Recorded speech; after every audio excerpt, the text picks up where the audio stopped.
Hey lady, did you just get a divorce? It's a beautiful day for it.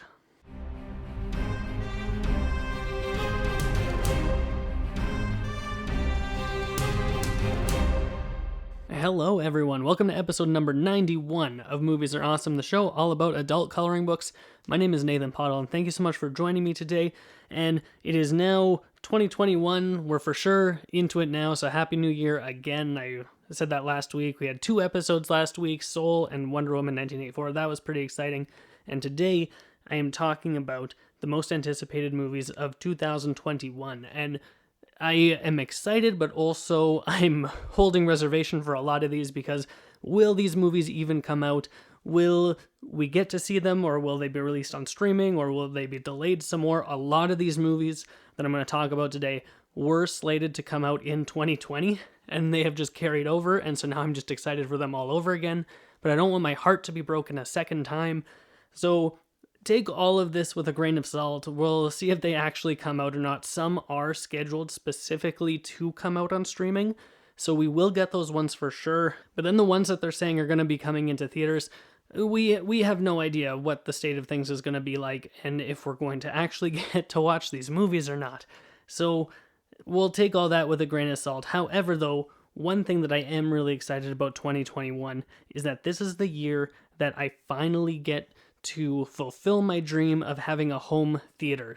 And I'm going to be buying a projector and getting a big screen and redoing my basement and just completely giving myself an immersive experience. The TV that I currently have, I've had it for like 8 years. It's not even a 4K TV. It's not a smart TV. It's not anything special. And it's been needing to be updated for a while.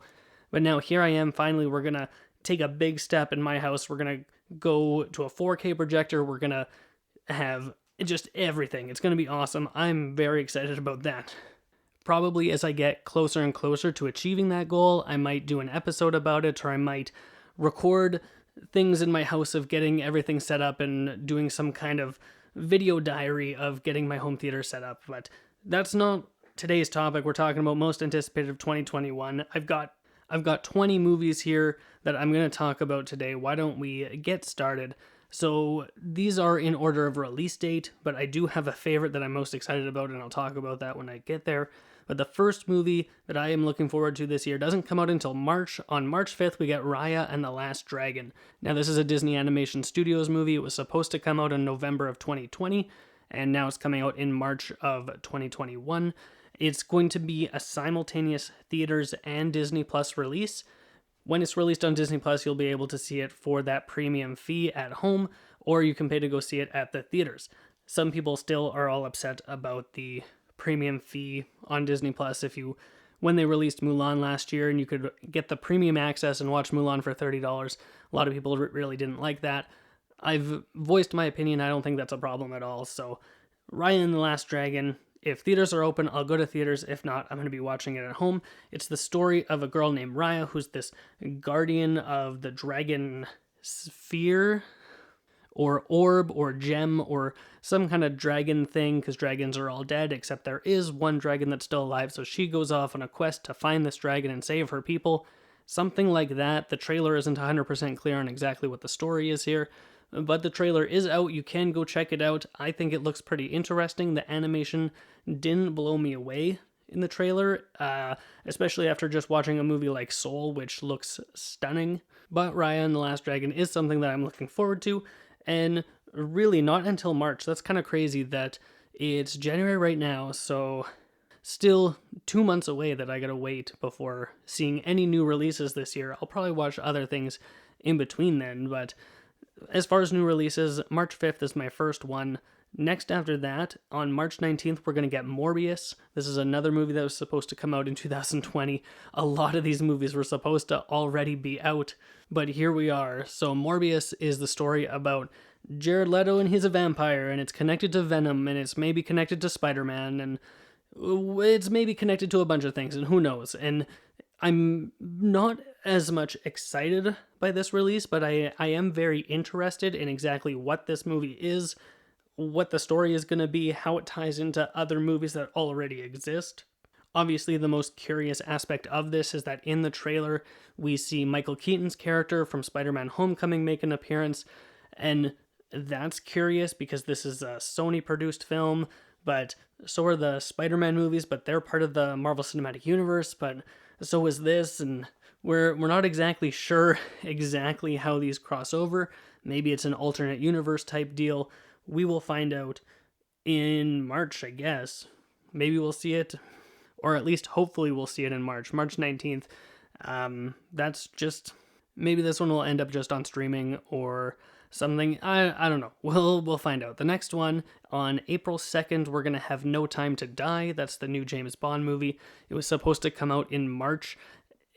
Oh my goodness, No Time to Die has kind of a very sad story because we were about a week away from this movie coming out, and right at the last minute it got pushed back, and it got pushed to November, and then we got to November and it got pushed back again. So hopefully April is the time that we get to see this movie. It seems that every odd-numbered Daniel Craig James Bond movie is a good one. So Casino Royale is actually my favorite James Bond.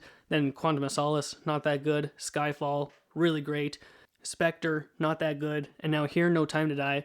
Hopefully this is a really good one. I think this closes off Daniel Craig as being James Bond. This will be his 5th movie, and also he's been James Bond for like 15 years at this point, so let's give the guy a rest. Let's get somebody new in to be James Bond, or don't even make James Bond movies anymore. Who knows? Do we really need this franchise to keep going? Maybe if this movie is really good and if it revitalizes the franchise a little bit, then we can keep going and do something else, do something different. I don't know. Let's just see No Time to Die. It's got a good cast. I'm excited about the prospect of this movie. It looks really good. So hopefully in April we get to watch No Time to Die. On April 23rd, we're getting another movie that I was quite looking forward to. It was supposed to come out in March of 2020, I believe.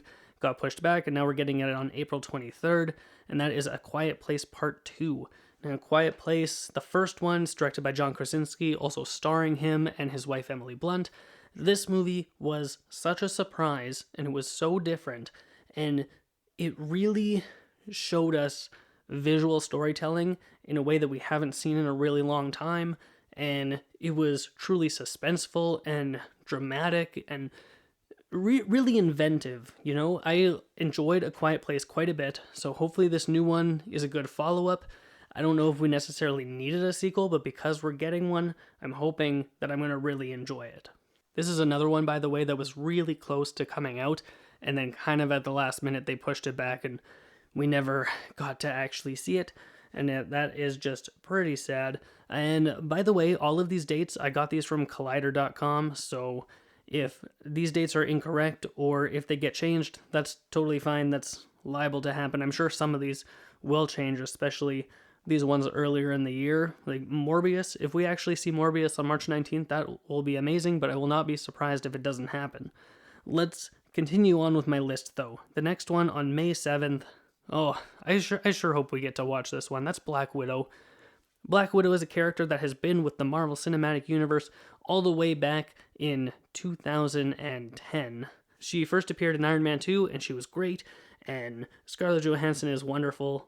If you haven't seen Jojo Rabbit, she is phenomenal in Jojo Rabbit. You should check that movie out if you haven't seen it. But Black Widow is something that this character has needed a movie of her own for a while. She's really interesting, and she's got a backstory, and I want to dive deeper into her character, and especially seeing her in Infinity War and Endgame and kind of where her character goes, and she becomes a bit of a leader type character at the beginning of Endgame, and then the way her story goes. So just seeing her in her own movie and getting back to her roots and finding out more about her, I would absolutely love to finally get to see this movie. It was one of my most anticipated for last year.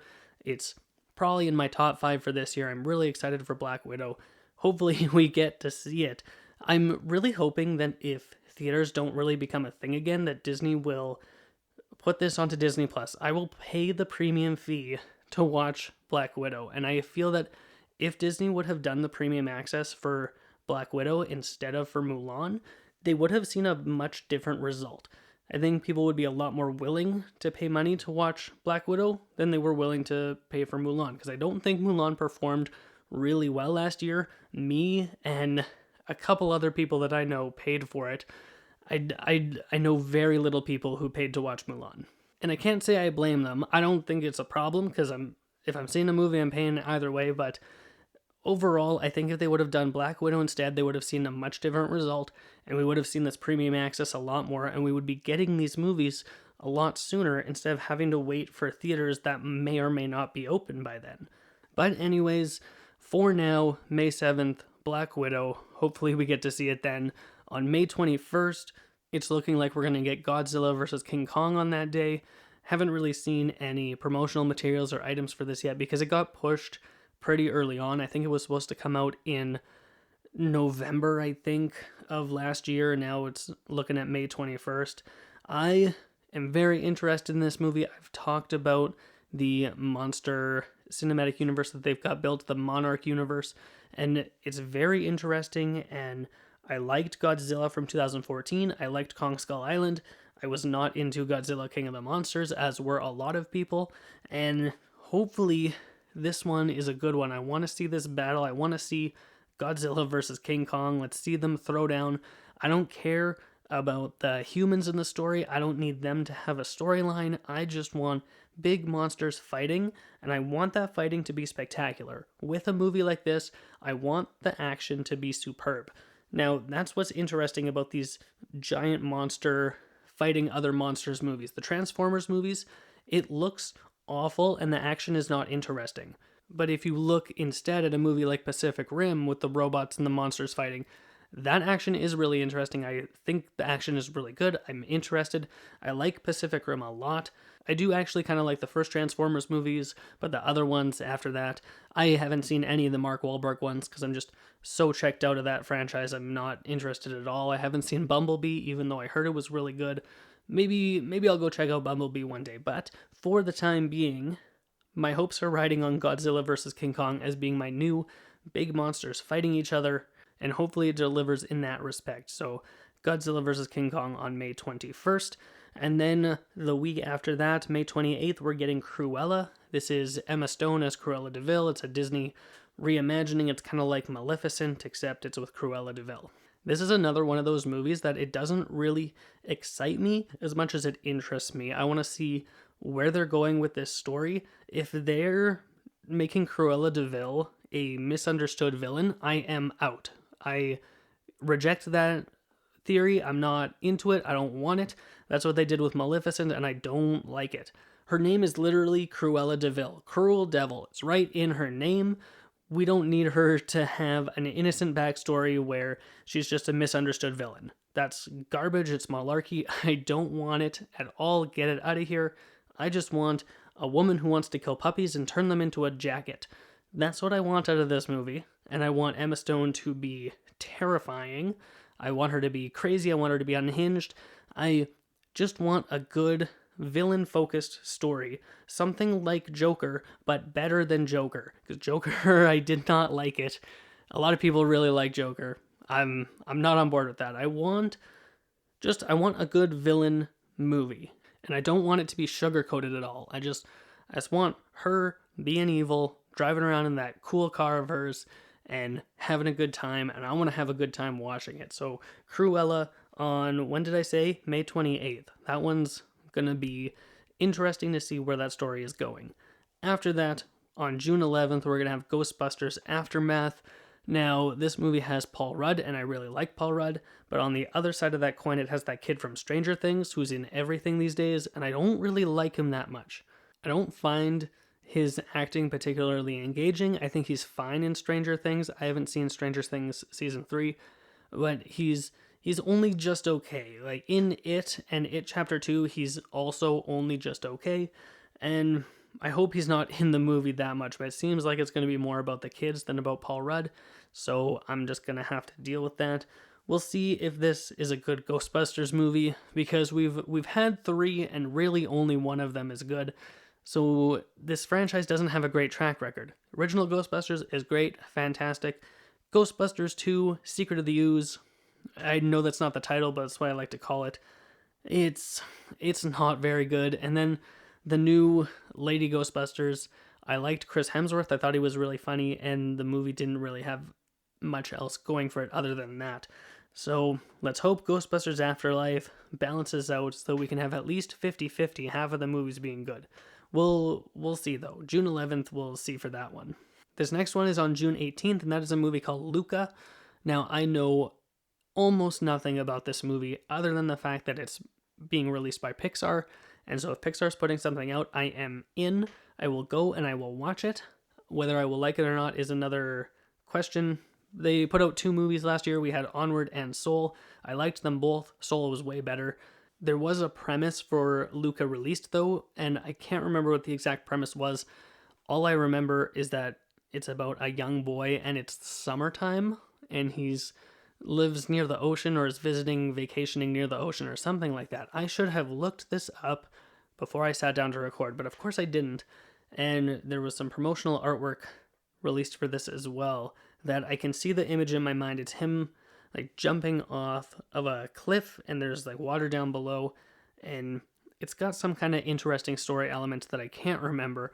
But hopefully in the next little while we get either a teaser trailer or a full trailer for it. It comes out in June, so that's only 6 months away, so hopefully the marketing campaign gets started up in the next little while. We'll see exactly. I think a lot of movie marketing is taking a step back right now because why spend all that money on a movie that's not going to be released? So if we don't see a trailer for this in the next little while, I won't be surprised, but that doesn't mean I don't want one. We'll move on though. The next one after that is going to be Venom Let There Be Carnage. That comes out on June 25th. This movie is directed by Andy Serkis, who also directed the movie Mowgli. If you haven't seen it, it's like The Jungle Book, but it's darker and weird, and I didn't really like it. However, I really do like Andy Serkis, and I think he's great in everything, and I'm hoping that this movie is good because I was I had mixed feelings about Venom. Some aspects of it were really good, and others were just goofy and weird. And Michelle Williams seems like she was just phoning it in. Her performance was just awful. It seemed like Tom Hardy as Venom was going for 2 different things. Was he trying to be really scary or trying to be kind of crazy and goofy? I think we had a little bit of both, and it didn't 100% work for me. The visual effects of Venom and the other Venom fighting at the end, it just looked like you couldn't tell what was happening. Like you knew a fight scene was going on in front of you, but it was just so bland and uninteresting, and everything was black. You couldn't really tell what was happening.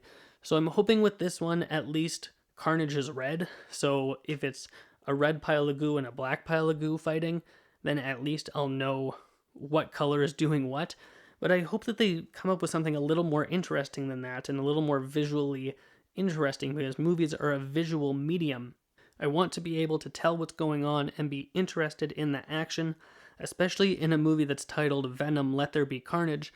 I would like to be able to see what's going on. Whether this will be rated R or not is another question. The first one wasn't, so I doubt this one will be. Is it going to tie into Morbius? Is it going to tie into Spider-Man? I have no idea. Let's just wait until June to find out. June 25th, Venom, Let There Be Carnage. That's already half of the list. I've got 10 left. The next one is one that my dad is actually really excited for. On July 2nd, we get Top Gun Maverick. Top Gun is my dad's favorite movie. He loves Top Gun. He just thinks it's the best thing ever. It's been a little while since I've seen it. I'm going to do a rewatch of it pretty soon here. My wife actually hasn't seen it, so I'm going to introduce her to it before we go see Top Gun Maverick. But the trailer for this I thought was really good. I love airplanes and I love aeronautics, so anything flying, I'm down, I'm in. I like Miles Teller, I like Tom Cruise, I like everything about this movie. I'm looking forward to it, and we'll see in July if it is good or not. I think it was supposed to come out in October originally of 2020, and then it was pushed to December. And then now we're not getting it until July. I think it's a good summer release type movie. Big action, airplanes, and men on the beach. So I think that fits July really well. So July 2nd, Top Gun Maverick. I'm looking forward to that one. The next one on July 9th, this is another one I don't really know very much about, and that's Shang-Chi and the Legend of the Ten Rings. This is a Marvel movie. It's going to be the next one in the Marvel Cinematic Universe. They are done filming it, so they're in the post-production process. They kind of released it out of nowhere that they finished filming this. The main actor, can't remember his name, he came out in a video saying like, hey, we finished production and nobody knew about it and we did a great job and we didn't get COVID, so good for us. And that's kind of what happened with the production of this, and now they're moving into post and we're supposedly getting it on July 9th. It's one that I'm looking forward to. I don't know much about it. I'm hoping that maybe we get the Mandarin, the real Mandarin, not the fake Mandarin that was in Iron Man 3. A lot of people didn't like that fake Mandarin. I actually quite liked it. I found it to be a surprising twist that I didn't see coming. A lot of people didn't see it coming. They hid that secret very, very well. But getting back on track, Shang-Chi and the Legend of the Ten Rings, I think it's going to be, I'm hoping at least it gives us an interesting story and kind of a different view of the Marvel Cinematic Universe. We've seen a lot of different angles of what this universe has to offer, and I'm hoping that this gives us a little bit of something different. Next up, on July 30th, we have another big Disney release, and this is Jungle Cruise.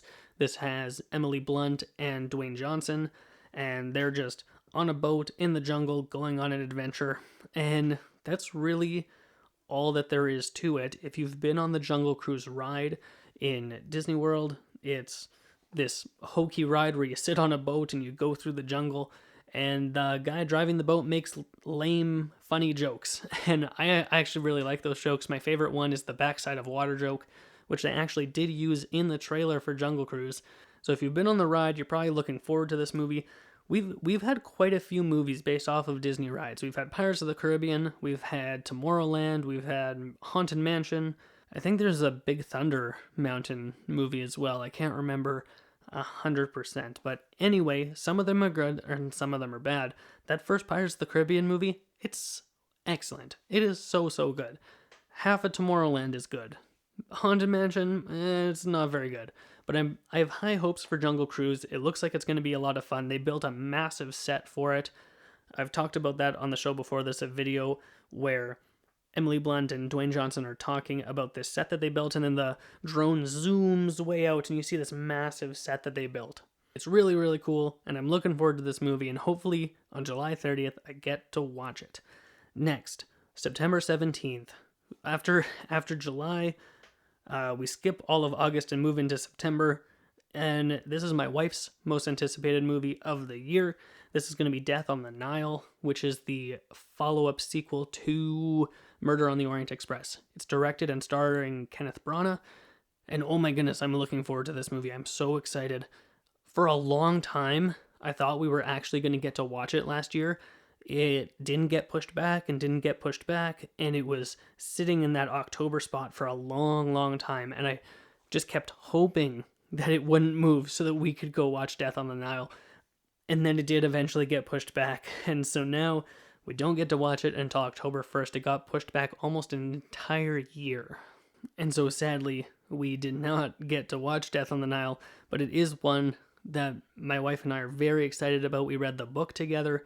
We know the story, but we're still very excited. That first Murder on the Orient Express, the Kenneth Branagh one, it has a lot of style and a lot of flair, and I'm looking forward to that same visual style and flair to be applied to this movie. Now, unfortunately, Kenneth Branagh released a movie last year called Artemis Fowl, which was my least favorite movie of the year. I really didn't like it. It was so bad. That's the only word I can use to describe it. It was a bad movie. However, Kenneth Branagh has my trust still for the moment, so I am excited for Death on the Nile. I want it to be really good. I think this is a project he's really passionate about, so I'm excited to see Poirot solve the Death on the Nile. So that's on September 17th. After that, October 1st hits. Now, this movie, it was my most anticipated of 2020, and it's also my most anticipated of 2021, and that is Dune, directed by Denis Villeneuve, and it has just an insane cast. It stars Timothée Chalamet, Oscar Isaac, Jason Momoa, That would be a very different movie if Jason Alexander was playing Jason Momoa's character. Can you just imagine that for a minute? That that would be crazy. Just seeing George Costanza walking around with big knives. That, oh my goodness, that would be crazy. But anyway, it has a crazy cast. Zendaya is also in this movie too, and it just looks stunning. Denis Villeneuve is one of my favorite actors working right now. Everything he makes is just solid. He makes really great movies that nobody goes to see. Blade Runner 2049 is on my top 10 favorite movies of all time. And I just recently read the book Dune, so I am just so excited to watch Dune. This was another one that I was hoping it would come out in December. And like, I just did not want to breathe, because if I breathed, then the movie would move and I wouldn't get to watch it.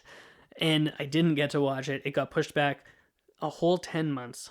I don't get to watch it until October now, so Dune is my most anticipated of 2021, and it hopefully will come out on October 1st. There's been a whole thing about it going to HBO Max or it going to theaters, and Denis Villeneuve has been very outspoken about exactly what's happening with this movie, but we don't know anything for sure. Hopefully theaters are a thing by October. I should hope so. But, this time last year, I didn't think we'd be in the position we're in right now. So, fingers crossed, October 1st, I get to watch Dune in theaters. If not, I will have my home theater set up by then, so it won't be a total loss because I'll just watch it at home in my own home theater without other people around me. But I want that movie theater experience back. I miss it dearly. What's the last movie I saw in theaters? I think it was Tenet. I just love the theater. Please, theaters be open by October 1st. I'm begging you. Hopefully, we're in a position where we can have theaters open by then. After Dune, though, on October 15th, we've got Halloween Kills. This is the follow-up to the Halloween reboot. I can't remember who directed it, but that last Halloween was pretty good. I really liked it. Normally, for a horror movie, I have to really be interested to even go see it. So the fact that I have 2 horror movies on this 20 list, Quiet Place is one of them, and then Halloween Kills is the other. The fact that I have 2 is pretty good for me. So Halloween Kills, it's the follow-up, and then this is going to be the middle movie of a trilogy. Then we're going to get Halloween Ends, I think, next year, 2022, October as well, obviously. This is a movie I'm looking forward to. We don't really know much about it. Jamie Lee Curtis is back, and Michael Myers is back, and hopefully we get to see some real good violence. There was some really creepy stuff going on in that last movie. I liked it a lot. It drew a lot of parallels to the original film, which I really appreciated about it, and it also ignored all of the other movies other than the original, which also I appreciate. So, Halloween Kills, October 15th. I've only got 4 more left to talk about. November 15th, we get The Eternals. This is another Marvel movie. It's the 3rd one on this list. It's also not the last one on the list. Marvel shows up 4 times on this list. The Eternals is another one that I don't know very much about. It's got that guy who's in Game of Thrones, and he's also in Cinderella. What is his name? I don't remember. He's also in 1917, which, oh man, 1917 is fantastic. But The Eternals, it's Marvel in space, but it's not quite Guardians of the Galaxy. I don't think it's supposed to be fun. I think it's supposed to be more serious. We'll see exactly what exactly is supposed to be exactly with The Eternals on November 15th, exactly. Or maybe not exactly.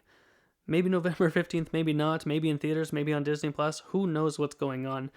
We'll move on to November 19th, though, and that's the currently untitled Mission Impossible 7. Now, you may or may not have heard about Tom Cruise yelling on set about COVID procedures and being angry about the cast and not following protocols and all of these things. That I don't really pay much attention to that kind of stuff, so I'm not really going to address it here, but I do know that it happened, and Tom Cruise got mad and he yelled at people. But Mission Impossible, I've really liked these last few movies. Ghost Protocol, Rogue Nation, and then Fallout, all of them are really solid. So I have no reason to doubt that this next one is going to be really good as well. They're just knocking it out of the park with these new Mission Impossible movies, so I'm excited about that. So hopefully they're able to get it all finished up and in theaters for November 19th. I've only got 2 left. The next one on December 10th, we've got West Side Story. This one is being directed by Steven Spielberg, who is my favorite director of all time, so I'm very excited he's got a movie coming out this year. It's a remake of the original West Side Story, which came out, I want to say in the 1950s, but I don't remember. I can quickly look it up, though. Now, the original West Side Story did win Best Picture, if I remember correctly. Oh, it came out in 1961, so not quite the 50s, but just right at the beginning of the 60s. This new one, though, it looks pretty good. I'm excited about it. Steven Spielberg's pretty great. And I think this is a movie that he's been really passionate about and has been wanting to make for a really long time. So the fact that we're getting this West Side Story, whether it's Best Picture material or not, is another question. Obviously, Steven Spielberg has directed Best Picture winners himself in movies that have been nominated for Best Picture more than once. So he's a top-tier director. He knows what he's doing, and when he's excited about something, he really goes for it. The last movie I think he was really excited for was Lincoln. He's a big Civil War buff, from my understanding, and just war in general, and so he knows a lot about it, and so Lincoln is great, and Daniel Day-Lewis is phenomenal in it. And then he recently also did, but what's interesting about Steven Spielberg is that he can do war epics like that, but then he can do big science fiction epics like Ready Player One or Jurassic Park. And then he can also do movies that are a lot more kid-friendly, like E.T. or the BFG. And he just covers such a wide array of movies. It's absolutely crazy because a lot of directors will just stick within their own genre. For example, Quentin Tarantino is really great at making Tarantino movies. Christopher Nolan makes Christopher Nolan movies. Wes Anderson makes Wes Anderson movies. But Steven Spielberg, he makes war movies, he makes science fiction, he makes children's films, he makes comedy. He does all of it. He knows how to entertain just on any level, and he's the best. And I'm really excited for this West Side Story. Hopefully it's good. We'll find out in December.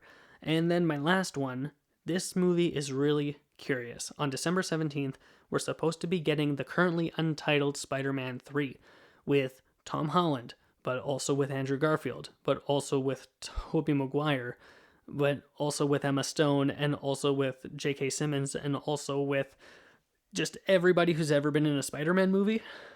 The cast that keeps rolling out for this movie is absolutely insane. It looks to be a live-action Spider-Verse movie.